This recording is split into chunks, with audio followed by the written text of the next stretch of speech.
આગામી મહાશિવરાત્રીના મેળાને લઈને જૂનાગઢ જિલ્લા કલેક્ટર અનિલકુમાર રાણાવાસિયાની અધ્યક્ષતામાં વહીવટીતંત્રની મહત્વપૂર્ણ બેઠક યોજાઈ હતી। મેળાની સફળતા અને સુચારુ વ્યવસ્થા માટે તાલીમ વિભાગોના અધિકારીઓ સાથે ચર્ચા કરવામાં આવી। પ્રથમ તંત્રની બેઠક બાદ ધારાસભ્ય સહિત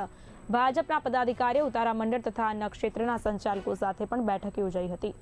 મેળા દરમિયાન ભક્તોને સુવિધા મળે તે માટે વિવિધ મુદ્દાઓ પર ચર્ચા કરવામાં આવી હતી। મહાશિવરાત્રી મેળાને લઈને વહીવટીતંત્ર દ્વારા વિશેષ વ્યવસ્થા કરવામાં આવી છે। રવાડીનો રૂટ 1.5 કિલોમીટર વધારવામાં આવ્યો તેમજ પોલીસ સ્ટાફમાં પણ વધારો કરાયો છે। મેળાના વિસ્તારમાં વધારો કરીને ભરડા વાવથી ભવનાથ તળેટી સુધી મેળાનો માહોલ જોવા મળશે। નોમના દિવસે મેળાની શરૂઆત થશે તે દિવસે સાંજે સાધુ સંતોની નગરયાત્રા યોજાશે, જેમાં નગરજનો સાધુ સંતોનું અભિવાદન કરશે। 11 ફેબ્રુઆરીથી લઈ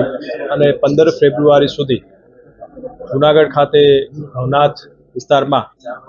જે મહાશિવરાત્રીનો મેળો થવા જઈ રહ્યો છે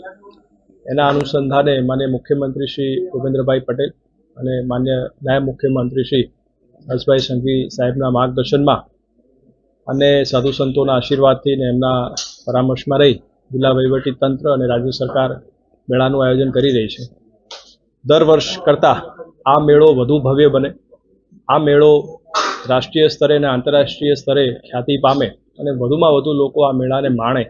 એના માટેનું આયોજન રાજ્ય સરકાર તરફથી અને જિલ્લા વહીવટી તંત્ર તરફથી છેલ્લા 1 મહિનાથી અમે કરી રહ્યા છીએ। આમાં આ વર્ષે જે આપણે મેળો કરીએ છીએ એમાં ખાસ તો અમુક મુખ્ય બાબતો આપણે જણાવું તો દર વર્ષે આપણો ભવનાથ મેળો જે છે ભવનાથ વિસ્તાર પૂરતો સીમિત રહેતો હતો, એનો વિસ્તાર હવે આપણે વધારી અને જે ગિરનાર દરવાજા છે, ભરડા વાવ દરવાજા છે, ત્યાંથી જ આખો એક મેળાનો માહોલ શરૂ થાય એના માટેનું જરૂરી સુશોભન કરીએ, સેલ્ફી પોઈન્ટ મૂકીએ, જે દરવાજા વચ્ચે છે એનું શણગાર થાય, લાઇટિંગ થાય, એટલે એક અલગ જ માહોલ, ભક્તિમય વાતાવરણ ઊભું થાય એવો પ્રયાસ છે।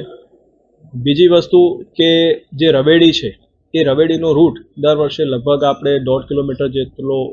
હતો, હવે દર વર્ષે લોકોની સંખ્યા જે છે રવેડી જોવા માટે સતત વધતી જાય છે અને એના અનુસંધાને આપણે નક્કી કર્યું છે કે બીજો 500 મીટર જેટલો એરિયા રવેડી રૂટમાં વધારવામાં આવ્યો છે અને એટલે રવેડીનો જે રૂટ છે એ કુલ 2 કિલોમીટર જેવો થવા જઈ રહ્યો છે। એટલે દર વર્ષે અલગ અલગ અનેક ક્ષેત્રોમાં જે લોકો આવ્યા હોય, આશ્રમોમાં આવ્યા હોય તો એક જગ્યાએ ભેગા થતા, એની જગ્યાએ હવે જે લોકો ત્યાં હશે એ પોતે ત્યાં બેસી અને રવેડીનો આખો જે છે એનું દર્શન કરી શકશે અને આનંદ લઈ શકશે।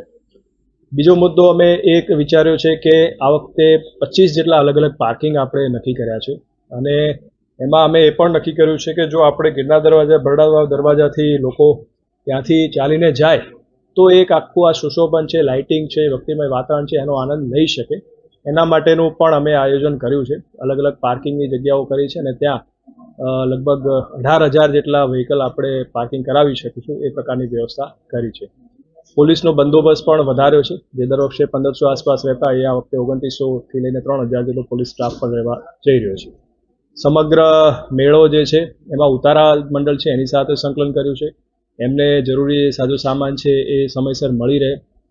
અને દૂધ છે, શાકભાજી છે, ગેસની બોટલ છે એનું પણ સતત એ લોકોને મળી રહે એનું પણ આપણે આયોજન કર્યું છે, જેથી વધુમાં વધુ લોકો જે છે એને એકોમોડેટ કરી શકે। સફાઈ માટે પણ ખાસ વિશેષ ધ્યાન અપાયું છે, દર વર્ષ કરતાં આપણે 3 ગણી વ્યવસ્થાઓ આ વખતે એમાં સફાઈમાં ખાસ ધ્યાન આપી રહ્યા છે, જેથી મેળો છે એ સ્વચ્છ મેળો બની રહે